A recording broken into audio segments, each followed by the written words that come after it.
Hi, Shalom. I want to be a little Sherlock Holmes, Sherlock-Chaim, and get to the bottom of things. Let's do a little detective work together. What is this whole conflict really about?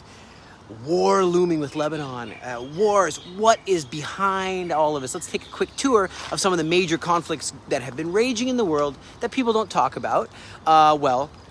Ireland and Ireland had a conflict with Protestants versus Catholics, right? Been fighting for ages over different interpretations of the very same religion.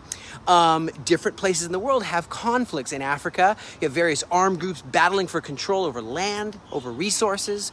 Myanmar has a power struggle between the military and the resistance forces. But let's zoom in for a second now on the never-ending soap opera, this saga ongoing between Israel and Iran. Arch enemies, right? Now, it's a real head scratcher. It can't be chalked up to dispute over land, over territory. They're way far away from this land. We're way over here.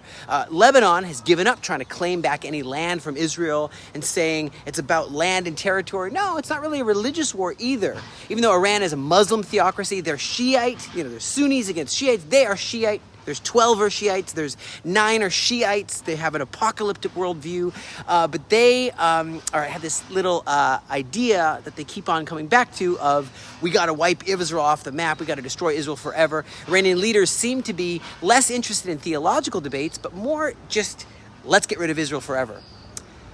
Very strange. Why is this? Iran and its proxies like Hezbollah, the Houthis in Yemen, the Badr force in Iraq, the Hamas, all these proxies, the Islamic Jihad.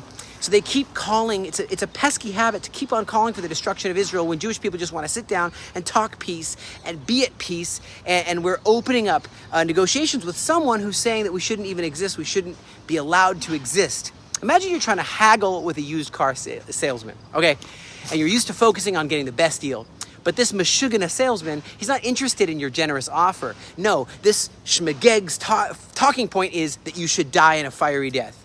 So it's like, how will I get a car bought when he just wants me to die in a fiery ball of death? Kind of strange, right? So I think that's kind of what's at the heart of the Israeli-Iran, Shmegalach. This whole thing is just, it's hard to find common ground with an adversary who, him and all his friends, think that we should have no right to exist or to live. And so do you compromise with that? Do you say, well, okay, let's meet halfway? It's dreams of destruction versus dreams of peace. And Israelis are used to tough negotiation. We're very good at negotiating, but the other side can't just actively keep on trying to destroy you and help with the 7th of October and, really trying to murder you. And so maybe they didn't succeed today, but what about tomorrow? So while there's wars that are fought worldwide over all kinds of issues, land, religion, power, Israel's kind of stuck in the middle of this unfortunate position of confronting an enemy which is a foe that's just hell-bent on seeing our elimination from the world. No simple solutions for that. But hey, we could still keep the diplomats employed and keep them flying around and talking, and Anthony Blinken and everybody can keep flying around. But here's in the end, Am Yisrael Chai, the people of Israel, and I thought about this for a long time. Saying Am Yisrael Chai, I thought, is that kind of like an obvious, the people of Israel live, we're alive. It's like, well, you ate food, you went to sleep, you woke up, you're alive. Wow, that's not that's not a big revelation, but it is big if your enemies want you dead, and it's almost like saying, hey, Am Yisrael Chai, we're alive, so there, put that in your sneakers, right? So we think of King David. He wrote the Psalms chapter 3, and he said, Lord, many are my foes. Many are they that rise up against me. Many are saying of my soul, there is no salvation for him in God. But when you're facing opposition, when you're facing people that want to utterly destroy you and you take a stand, you are taking a stand in prayer. You're taking a stand in any way you're taking a stand. You're standing for life.